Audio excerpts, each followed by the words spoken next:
Your film, The Queen of Hollywood Boulevard, you say is the anti-La La Land? You said jokingly, which I think is great. I'm curious if you feel that film, your film, is more realistic than La La Land. For those watching from another part of the country or world and seeing LA, and I know you've talked about you love the underbelly, which I also do too. There's like a weird fascination with that. Do you think some of The Queen of Hollywood Boulevard is a much more truer tale than La La Land, or no? Oh, I absolutely think that Queen is a lot more of a truer tale than La La Land. I think La La Land is one of the more, I love the last 10 minutes of the movie because he's a very good filmmaker. There's no doubt about it. His chops are amazing. But knowing that and filming in many of the same locations that they filmed in La La Land, it's as if the world 2 feet away and 2 feet to the left and 2 feet to the right don't exist in his version of Hollywood. And in my version of Hollywood, which is where I live and I've spent a long time documenting, I think there is a reality that is in front of you there that you have to look at.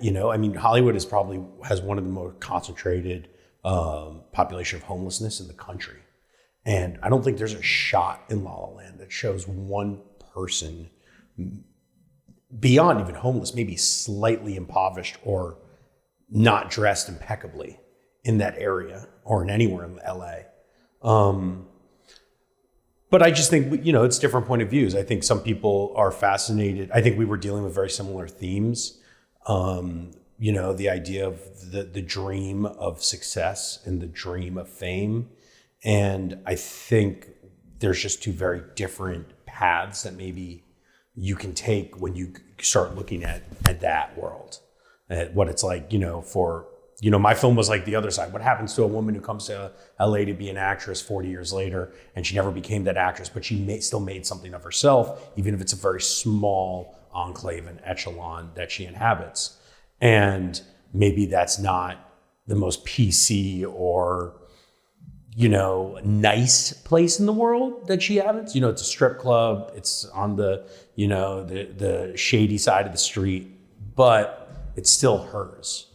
And I think in La La Land, you had a lot of people living a dream that was a much more selfish and much more self-serving and did not in any way try to realistically look at Hollywood. I mean, this street where it's so funny because we both have have the same shot of the mural of celebrities in the film. And that street on Hollywood and Wilcox is one of the most places of illicit, salacious actions I've ever seen in my life. And I wanted my film to feel the way that street smells. And I think he wanted that street to exist in some other universe. And I think that's maybe the difference between us, But I don't know if it's more realistic. I think there's also those people that come here and they realize their dreams and they find their fame and they do whatever it takes to become that person. I just don't necessarily care that much for those type of stories. I'm with you on that. And I thought it was beautiful what you said earlier. You said there was like two different realities, right? Sort of like, and the other one doesn't see the other reality. I think that's a very true statement about living in LA. I mean, you could work with someone and they could be living in a completely different reality than you are. And you're still inhabiting like the same workplace. Oh, absolutely. I mean, it has to do with LA, with the idea that we're in cars all the time. People don't walk around. People don't come into communication with each other that much. I mean, I'm someone, I walk everywhere. I really enjoy being, that's part of the reason I live in Hollywood, because it's like living in a city. I'm from New York, so it reminds me of that a little bit. In New York, you're crammed in subways together, you're getting cabs together, you bump into each other. You're always interacting. Well, in LA, I think there's a little bit this rejection of other people. You just live in your bubble and whatever you do in there is fine. And I wanted the opposite. I wanted to make a movie about a woman of the people. And I think that in something like La La Land, it's not about any interaction to the people. It's that their own world is everything, At the same time, I think it really executes it very well. And tell us what the story is about. It's Queen Mary. About right? Queen, Uh-huh. yeah. The Queen of Hollywood Boulevard is about an aging strip club owner on the eve of her 60th birthday. And she runs a strip club in Hollywood. It's her love, her joy, it's everything. And she's a single mom. She brought up her son, who, like, better or for worse, is her other joy in life.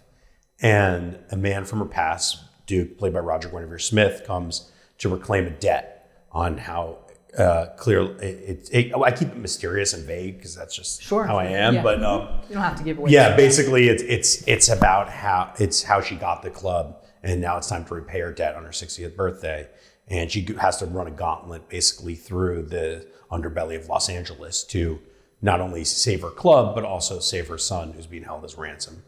Wow. Yeah. And the protagonist is played by your mom. Yes, the protagonist, Queen Mary, is played by my mom, Rosemary Hochschild, and she's in every single frame of the film, and she killed it.